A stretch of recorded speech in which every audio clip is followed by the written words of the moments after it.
Eu ingressei no mercado de seguro em 1954, para ser correto, de novembro de 54. O mercado de seguradora era muito pequeno, né? Tinha algumas coisas importantes que, para ter uma noção, é o seguinte: a coisa mais importante do mercado de seguradora naquela época era o seguro incêndio, que hoje é muito pequeno, quase sem expressão no rol das carteiras, né? Ele existia incêndio e automóvel. Existiam o transporte. Automóvel não, transporte. O automóvel não existia. Naquela época a indústria automobilística nem se pensava nela. Então eu entrei em 54 para a Companhia Nacional de Seguro Agrícola. Eu tinha feito a Academia Militar, Colégio Militar, Academia Militar, aí fiquei cego do olho esquerdo, coisas que quase ninguém sabe, mas eu sou cego do olho esquerdo e por isso eu saí da Academia Militar. E um dia um amigo meu vizinho, disse: ué, por que você não faz um concurso público? Eu disse: que concurso público? Eu vou estudar engenharia. Que eu não tinha problema, porque o meu pai me sustentava e eu pretendia estudar engenharia. Mas aí eu fiz um concurso para a Companhia Nacional de Seguro Agrícola, que foi uma companhia organizada pelo IRB. Então tinha mais ou menos a estrutura do IRB. Bom, e aí entrei, fiz um concurso, passei. Bobearam comigo, eu passei, né? Depois fiz um segundo concurso e me estabeleci na Companhia de Seguro Agrícola. Começou a se falar em seguro agrícola no Brasil em 1898, quando houve um congresso de agricultura em Olinda. Então os agricultores fizeram um documento que eu tenho, que diz o seguinte, que uma das coisas importantes, eles pediam 3 coisas importantes: era crédito, assistência técnica e seguro agrícola. Então foi de muito longe, mais de um século, né? Como você vê. Mas isso veio sendo... O crédito era muito mais importante, e a assistência técnica muito mais importante, porque são coisas imediatas, né? O seguro fica para acontecer sempre. Então, não se deu muita atenção ao seguro. Então, de lá em diante, levaram, sei lá, quase 50 anos que veio se falar isso. Foi 89, em 54 houve, não que não se fizesse, houve 2 experiências interessantes, uma no Rio Grande do Sul e outra em São Paulo. A do Rio Grande do Sul foi o Instituto Rio Grandense do Arroz, que fez um seguro do arroz contra granizo e contra inundação. E foi um sucesso, né? Porque todo jeito que comprava semente para o arroz, era obrigado a comprar o seguro agrícola na Secretaria de Agricultura. E coisa parecida aconteceu em São Paulo. A Secretaria de Agricultura de São Paulo fez o seguro do algodão. Entendeu? Então, o sujeito, para plantar o algodão, ele tinha que comprar também a semente na Secretaria de Agricultura, porque era tudo mais ou menos incorporado no projeto. E quando ele comprava a semente, né, ele só recebia o saco de semente se comprovasse que tinha feito o seguro do arroz. Inclusive, nós da Companhia de Seguro Agrícola dizíamos sarcasticamente que era o seguro do saco, né? Então, foi aí que começou. A Companhia de Seguro Agrícola foi uma das últimas criações do Getúlio Vargas. A companhia foi criada sob o patrocínio, vamos dizer, do Getúlio. Então, ela foi criada, foi 11 de janeiro de 54, saiu a lei de seguro agrícola era operada sobre a proteção, vamos dizer assim, o olho comprido do Getúlio Vargas. Então ele era o grande padrinho do seguro agrícola e tal. Só que ele se matou em 54, né? No dia 24 de agosto. Agora vamos comemorar anos agora. E aí o seguro agrícola ficou órfão. Quer dizer, o seguro agrícola a companhia de seguro agrícola ficou órfão. Quando Getúlio se matou, aí a política mudou, né? Completamente no país. Então, o seguro agrícola deixou de ser uma prioridade.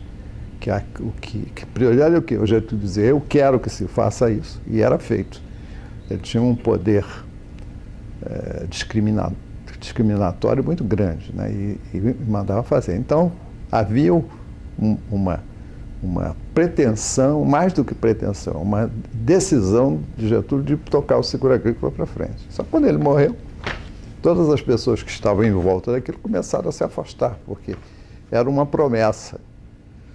E houve dúvidas a respeito, né? E o que aconteceu é que, 12 anos depois, a companhia foi extinta.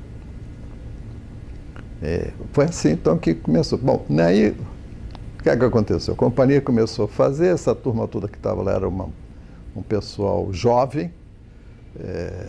Para você ter uma ideia, eu estava na mediana aí, tinha 25 anos, quer dizer, tinha gente lá de 21 anos. O cara mais velho, que era o Geraldo tinha 31 anos. Né? Então era realmente uma gente jovem, cheia de gás, todo mundo fazendo curso superior. Né? Vamos dizer, o grupo técnico que tocou a companhia enquanto ela existiu. Aí ela foi andando, houve então uma certa pasmaceira, porque não tinha o que haver. Aí, mais adiante houve um recrudescimento. O Banco do Brasil era o maior acionista da companhia. Então, o que a gente dizia é o seguinte: se fizer o seguro junto com o crédito, né, para o sujeito fazer o crédito, teria que apresentar o seguro junto, crédito agrícola, crédito rural. Isso, então, faria com que o seguro se desenvolvesse. Foi o que aconteceu. Finalmente veio um presidente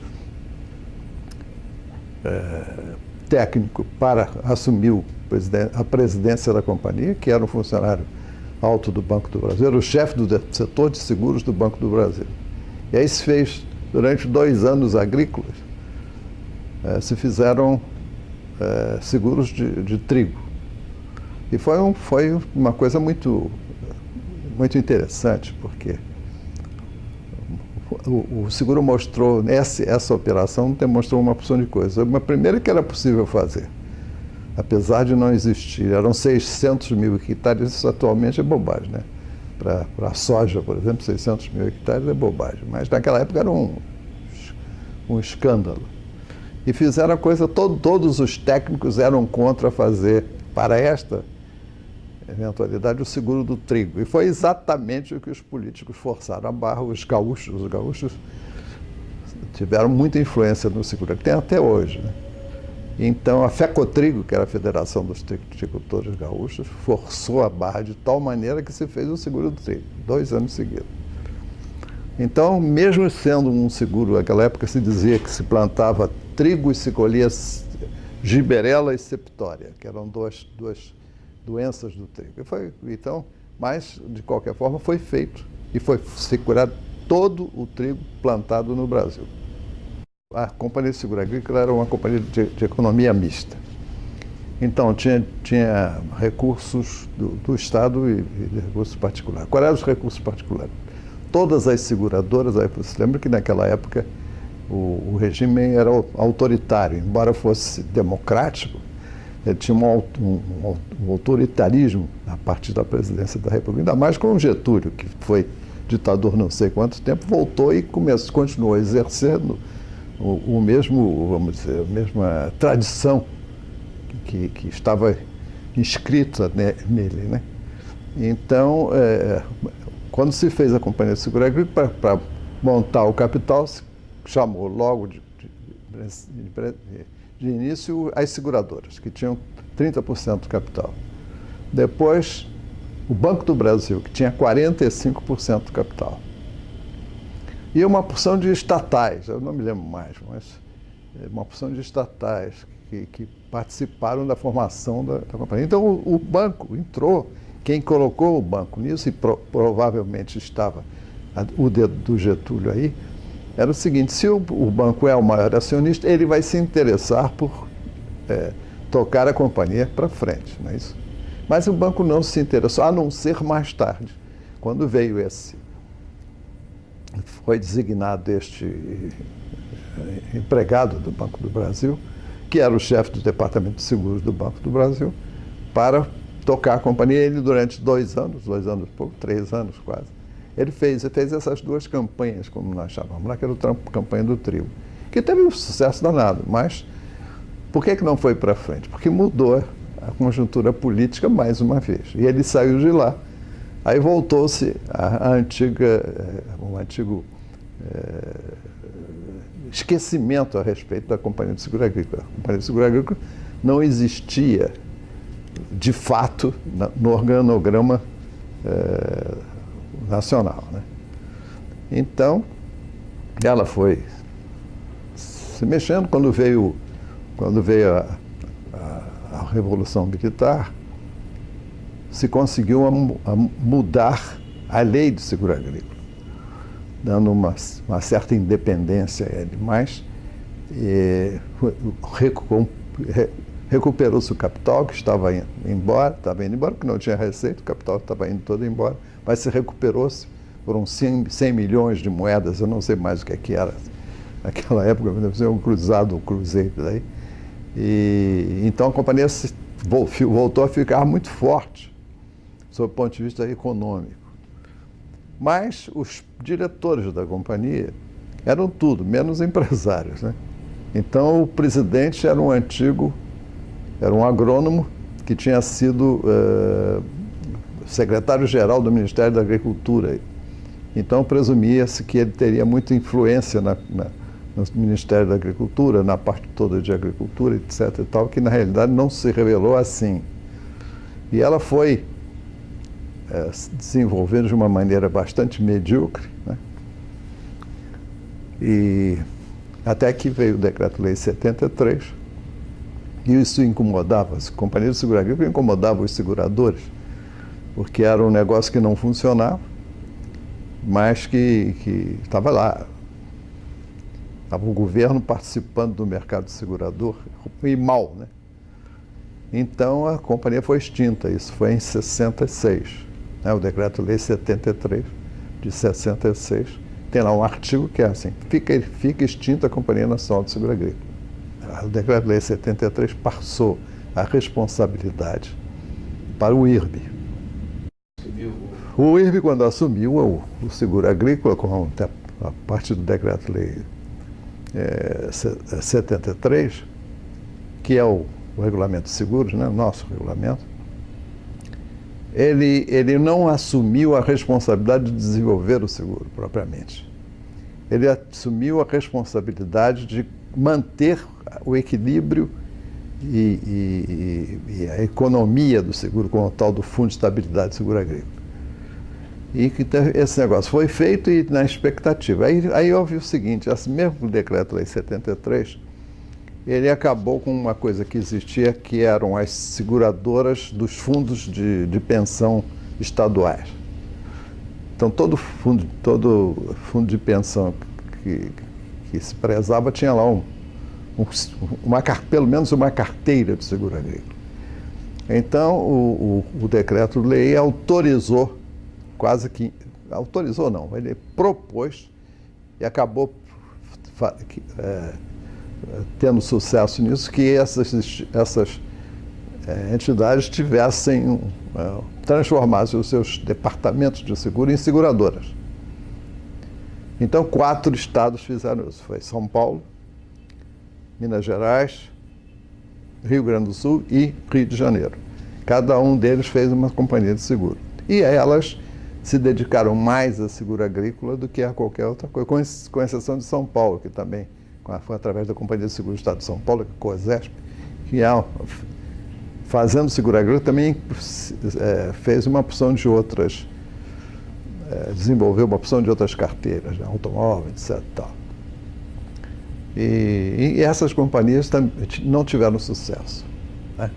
O Rio de Janeiro aqui foi interessantíssimo. Aqui do Rio de Janeiro eu participei pessoalmente, porque o presidente da companhia era o Zé Arnaldo Rossi, que agora é assessor aqui da Senenseg, que se transformou em meu amigo desde aquela época. Acabamos nós dois sendo juntos assessores do Jorge Hilário aqui na CNSEG. Depois o Rossi era, e aí o Rossi é que se entusiasmou por Seguro Agrícola, como ele até hoje é, e desenvolveu um projeto, mas não foi bem. A COSERP tocou o projeto dela durante muito tempo, fez seguro, mas fez sem gestão adequada. Acabou, atualmente ela existe ainda, mas é um negócio absolutamente ridículo lá. Só não sei porque que São Paulo não acabou ainda com essa seguradora. Lá no Sul foi a União, acabou sendo vendida para o Bradesco, e quando foi vendida para o Bradesco já não fazia mais seguro agrícola. E aqui no Rio foi a Banerj, que o Rossi era o presidente, São Paulo, em Belo Horizonte era a Benji, que era a companhia de seguros dos mineiros, e a outra qual era? Rio, São Paulo, Minas, Rio Grande do Sul, é isso. Minas, São Paulo, Rio de Janeiro, Rio Grande do Sul. Mas isso também não acabou ficando medíocre e ficou por aí mesmo. Agora, como é que está agora o negócio? Um cidadão que foi ministro da Agricultura e sabia do problema, que era o Roberto... Poxa mesmo, como é o nome? O ministro da Agricultura, Roberto... Bom, o ministro da Agricultura, que tinha sido secretário de Agricultura em São Paulo, que tinha sido presidente da Federação das Cooperativas Brasileiras, presidente da Associação Internacional de Cooperativas, não sei o quê. Quando ele foi para o Ministério da Agricultura, ele fez duas leis. Uma lei que é a lei de subsídio ao prêmio, ou seja, dar dinheiro para que o agricultor tenha condições de comprar o seguro. Mais tarde, ele já tinha saído do governo, mas foi um projeto que ele desenvolveu, fez uma lei sobre fundo de catástrofe, criando uma possibilidade de fazer isso. Isso fez com que o seguro agrícola, para não errar, nos últimos 10 anos, tomasse um impulso. Atualmente, ele está até nos jornais, né? Não sei se foi ontem ou anteontem, a ministra Cátia Abreu deu uma entrevista sobre seguro agrícola, mas é um negócio que também não tem dono, entendeu? O que eu quero dizer com isso? É que o seguro agrícola precisa de uma gestão forte, né? E não tem. O Ministério da Agricultura é um ministério fantasticamente importante, mas que não tem dinheiro. E quem não tem dinheiro não tem poder, né? Então, o que acontece é que os recursos vão para o orçamento, são aprovados os recursos e quando bate no Tesouro, o Tesouro contingencia. Então, o que estava previsto para ser 10 milhões, 30 milhões, atualmente 300 milhões, é contingenciado pelo Tesouro. Aí dá uma confusão dos diabos. Você imagina que, de repente, o segurador fez o seguro, fez o resseguro, geriu tudo isso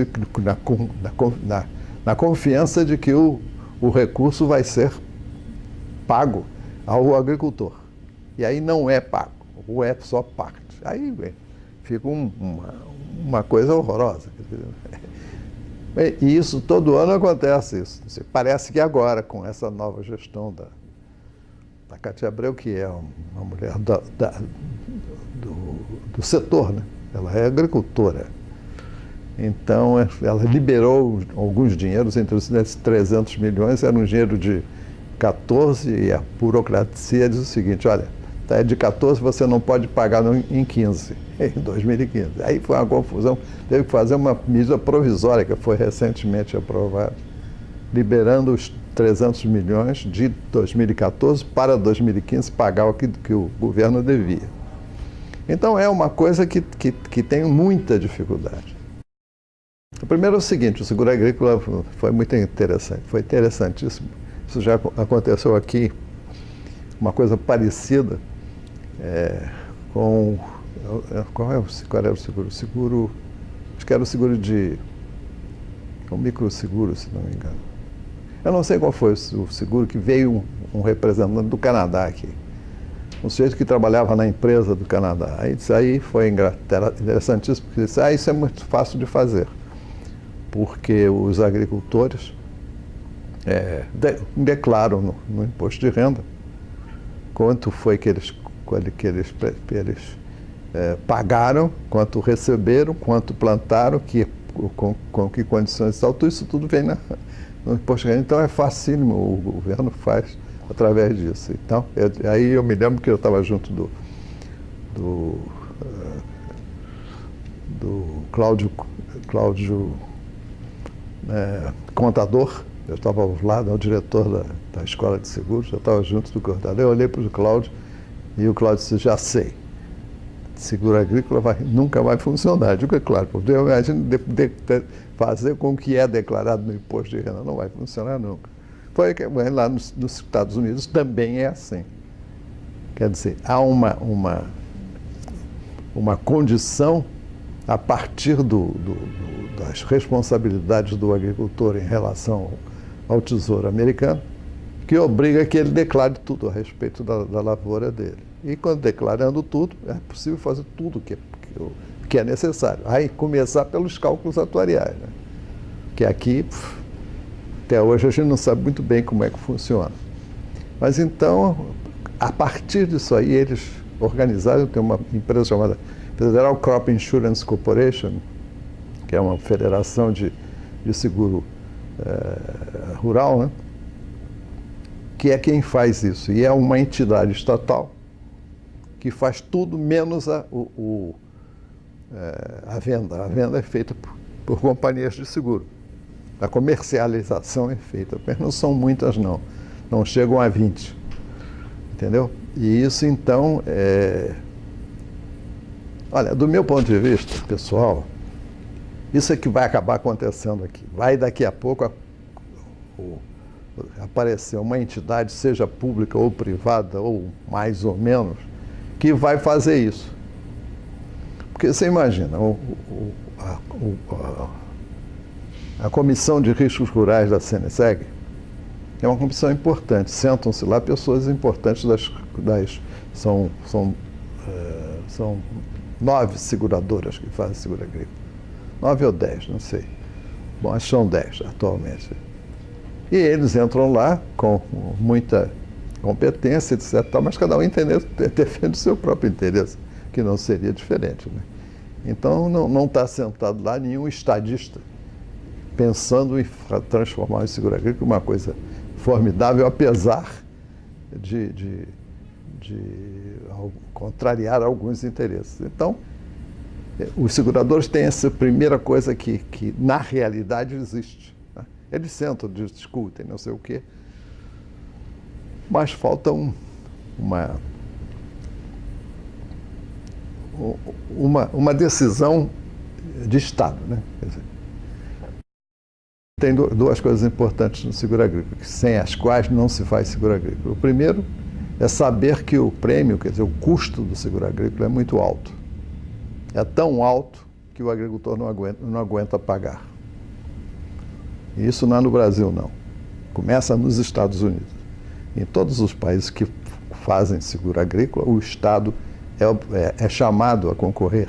Diz assim, isso interessa à nação ou não interessa? Antes do Estado, interessa à nação que tenha apoio à agricultura nacional? Se a resposta é sim, então nós temos que tratar de pegar recursos públicos para desenvolver o seguro agrícola. Então a primeira coisa é o custo, é muito elevado. A segunda coisa é a seguinte, como o seguro é um seguro que tem uma natureza catastrófica, mas é o seguinte, você vê, recentemente com esse negócio do El Niño aí, nós estamos mudando todo o clima, não é isso? Então há lugares que estão sendo assolados por inundações, etc. e tal, e outros lugares por seca. Bom, então imagina uma lavoura de milho num local que sempre foi um lugar ótimo para o milho, Mas só que a seca bateu, acabou com o milho num determinado momento. Isso aconteceu recentemente nos Estados Unidos. Todos os corn belt nos Estados Unidos, quer dizer, o cinto do milho nos Estados Unidos, secou. Então, o milho, os agricultores brasileiros deixaram até de vender milho e comprar milho para poder ganhar dinheiro nesse negócio. Mas o que importa é o seguinte, isso aconteceu. Aí o que é que aconteceu nos Estados Unidos? O governo foi e disse assim, não, vocês não se preocupem, eu garanto a economia de vocês, os agricultores. E fez isso através de um sistema de seguro agrícola americano, que é fantástico. Bom, então a segunda coisa é isso, quer dizer, como uma catástrofe. O seguro é naturalmente catastrófico, né? Porque ele não escolhe assim, vou na lavoura do seu Zé Américo, só vou pegar, se o seu Manuel ou o seu Joaquim à direita e à esquerda tiverem a mesma lavoura que eu, vão ser atingidos também, né? Então, ele é um seguro que, sob o ponto de vista, vamos dizer, no sentido assim, geométrico, é o sentido horizontal, quer dizer, os riscos são distribuídos horizontalmente sem muito problema. Apesar de trazer a homogeneidade, que é uma coisa boa, traz a perda, que é uma coisa ruim, né? Então, o segurador, toda vez que olha para o seguro agrícola, diz, eu não vou entrar nisso porque vai acontecer no meio do caminho. Certamente vai acontecer, porque assim, o risco é esse. Então, vamos imaginar um diretor, diz assim, bom, se eu entrar no seguro agrícola e tiver com a companhia em ampla expansão, crescendo, não sei o que, de todas as carteiras, automóvel, riscos de engenharia, riscos de responsabilidades e outros tipos de risco, eu estou indo muito bem, faço as minhas reservas, de repente o seguro agrícola, que é uma coisa que eu estou desenvolvendo, quase que à margem, ele vem, tem uma catástrofe, leva todo o meu dinheiro e acaba com a companhia. Então eu não vou entrar nesse negócio, não é isso? Então, o mercado de seguros, não é o nosso só não, todos os mercados de seguros não tem muita paixão pelo seguro agrícola. Então, eles só entram se o governo dizer, olha, se houver catástrofe, eu garanto. O povo do campo veio para a cidade, né? Como é que era o Brasil nos anos 50? Era 80% de gente no campo e 20% de gente na cidade. Né? E atualmente, como é que é? 90% de gente na cidade e 10% de gente no campo. Bom, então esta mudança de característica fez com que fosse necessário que o pessoal que vem para a cidade habite, né? Tem esse lugar para morar. Ora, isso é que levou, então, os políticos a começarem a dizer, descobriram que era uma coisa interessante propor ao povo a solução do problema da habitação. E isso veio no crescendo. Como é que isso se... Aí os construtores começaram a ter interesse no problema de construção habitacional, não é? E começaram a fazer, mas só que havia um limite, quer dizer, e é o limite da capacidade do indivíduo comprar o imóvel, não é? E as carteiras, quem é que fazia isso? Era só as caixas econômicas federais, que eram 28, né, naquela época. Então, as caixas econômicas federais financiavam habitações. Quando os militares tomaram posse do poder, algumas pessoas que tinham ligações com os ministros de então, que eram o Bulhões e o Campos, né, começaram a procurar esses ministros e propor algumas coisas. Uma delas foi a proposta de um engenheiro que era também economista, que tinha sido aluno do campus, de fazer uma lei que pretendesse resolver o problema da habitação. E eles fizeram a lei de habitação. Criou o Banco da Habitação, criou todos os recursos, não sei o quê. E lá no meio dessa lei tinha o tal artigo que eu já disse para você, que era o artigo 19, dizia, olha, tem que ter seguro nesse negócio.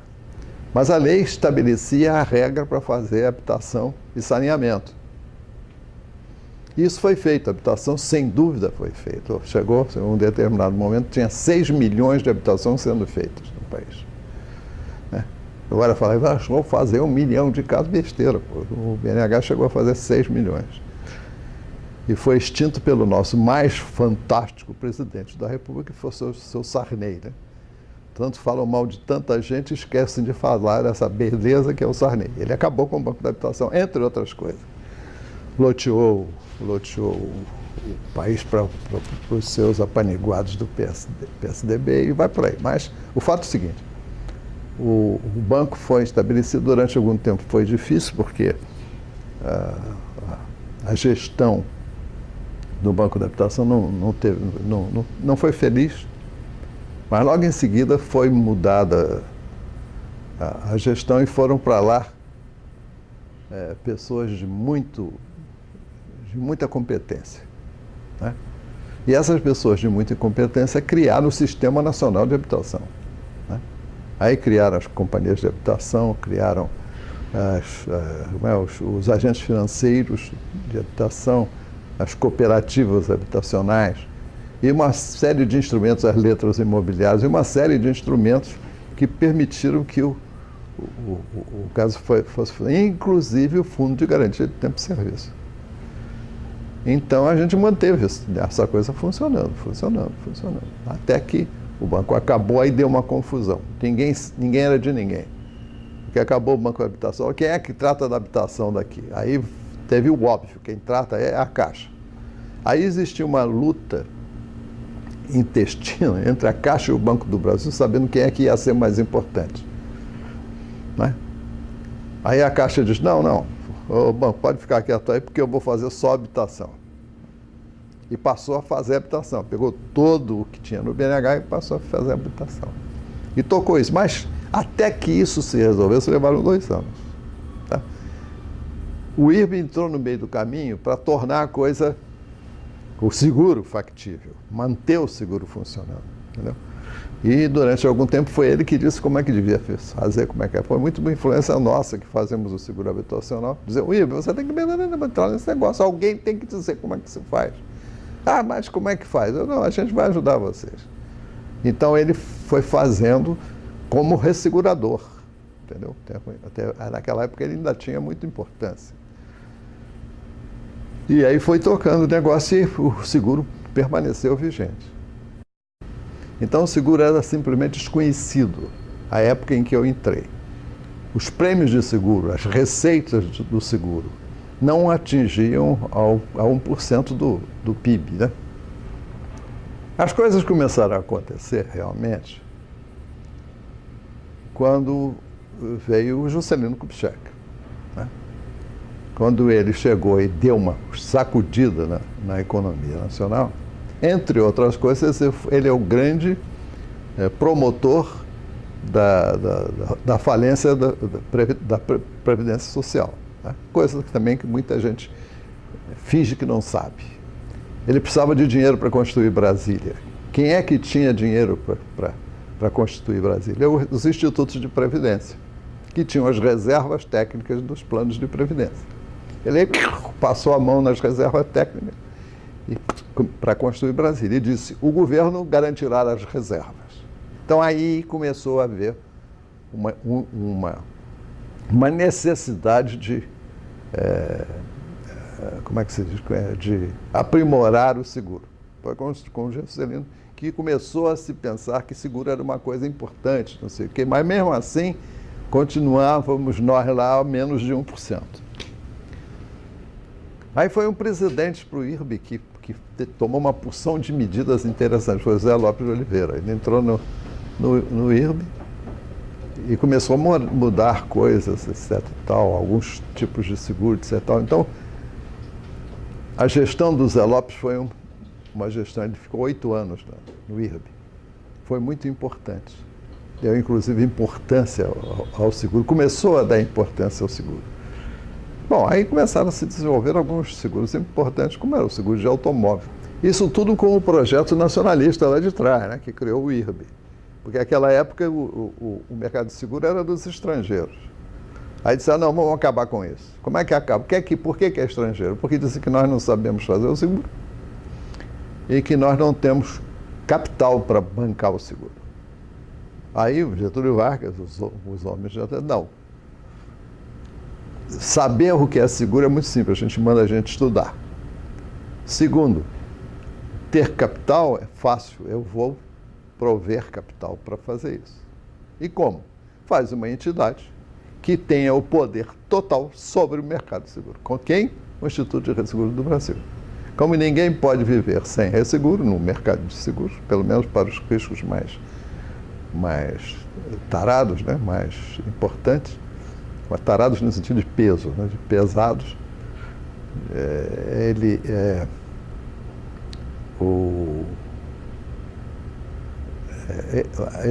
começou então a formar, e aí formava tudo. Como é que você vai fazer a sua apólice, como é que você vai escrever o seu nome, o seu logotipo, tudo era amarradinho. Por quê? Porque com isso eles começaram a quebrar o poder que as seguradoras estrangeiras tinham. Precisava quebrar essas coisas. A carta patente tinha que acabar com a carta patente, as tarifas tinham que ser liberadas, as reservas deviam ser calculadas de maneira muito mais inteligente, o resseguro devia ser muito mais fluido, né? Fluido, entendeu? E vai por aí. E essas coisas tinham que ser feitas. Quando o Jorge Hilário foi para o IRB, ele levou para lá, para a diretoria do IRB, 2 pessoas.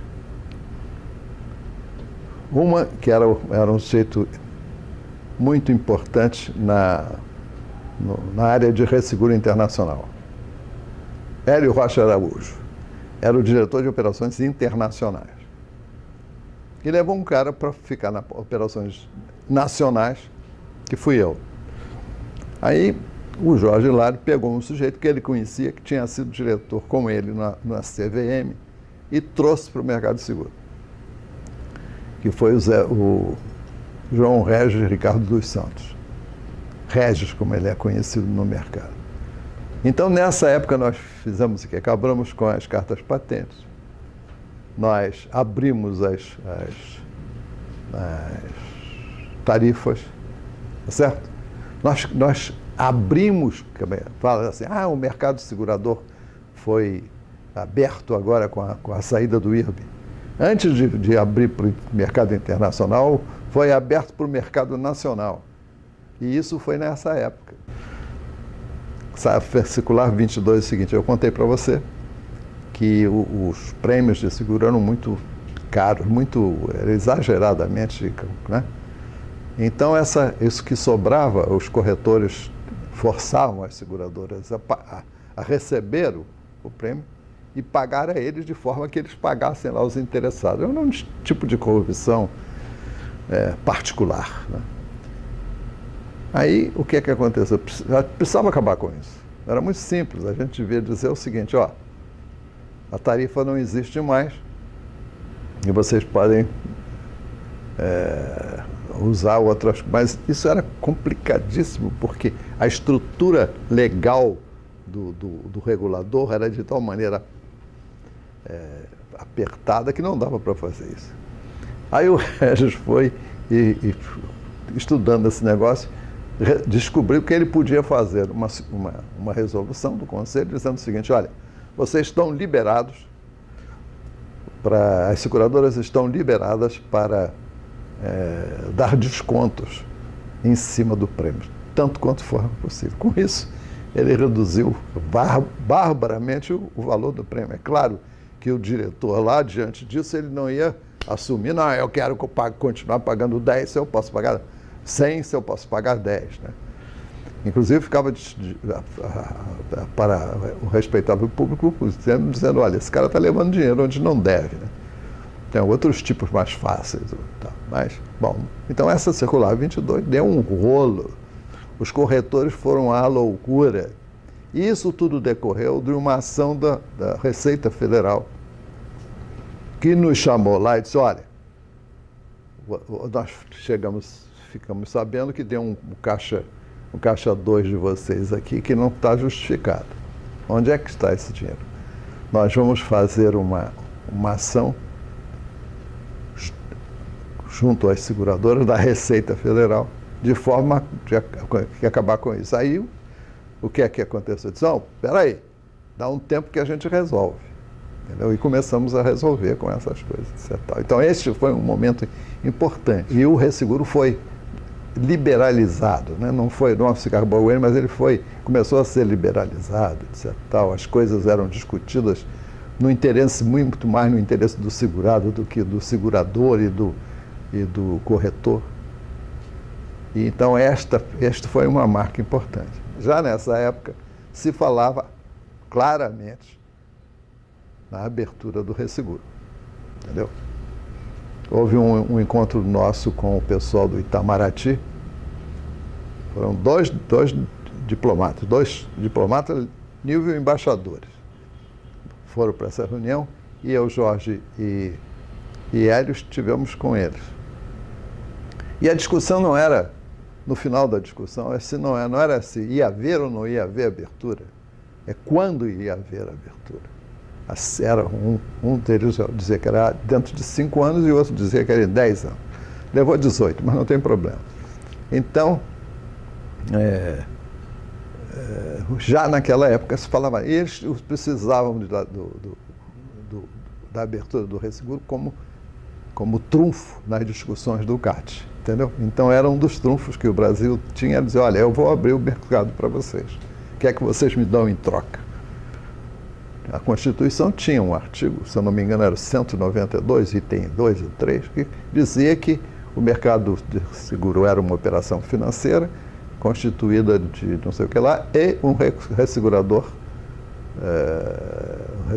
estatal. E isso manteve o IBA. O IBA está na Constituição, ficou todo mundo satisfeito, até que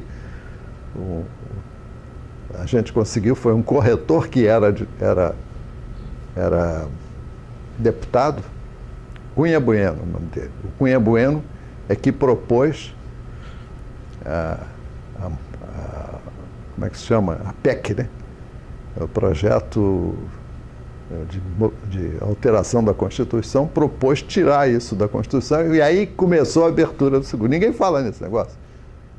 Começou quando se tirou da Constituição esse negócio. Aí disse, bom, agora não é a mesma coisa.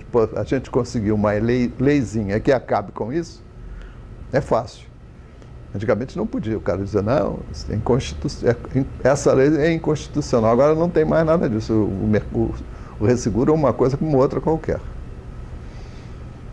O seguro tem 2 aspectos fundamentais, né? Um é a manutenção da estabilidade do patrimônio econômico, né? Tá certo? Quer dizer, uma fábrica pega fogo, explode, acaba. Aí como é que você reconstitui? Primeira coisa é chamar o segurador e dizer, olha, meu amigo, tem aqui um problema sério, que é reconstruir essa fábrica. Quer me dar o seu seguro aí? Aí está aqui, então está aqui o seguro, e o seguro vai e restabelece ou mantém a estabilidade econômica por conta dessa função. Na família é a mesma coisa. O principal, quer dizer, o chefe da família, seja homem ou mulher, morre. Aí a família entra em colapso, tá certo? Se tiver um seguro em cima, pode ser que esse colapso seja amainado e até resolvido. Então, se você tiver um seguro bem feito, adequado, não sei o quê, você então mantém também a estabilidade familiar, não só o seguro, o DPVAT, por exemplo, né, que é um seguro que atende a qualquer um, a todos, não é qualquer um, a todos que estiverem levados à condição de acidentados, não é isso? Que mais? É o seguro de aquele offshore da Petrobras que explodiu e naufragou.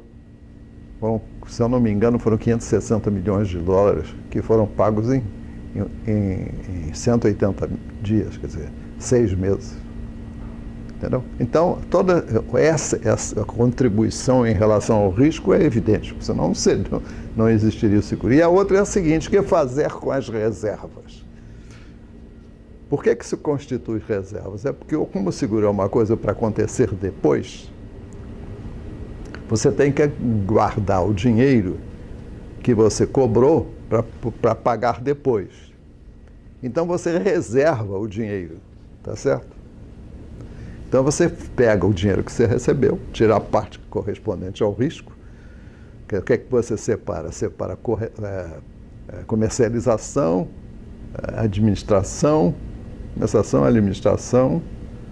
tributos, né? Que você tem o maior sócio que a gente tem é o Estado, né? Está sempre roubando a gente.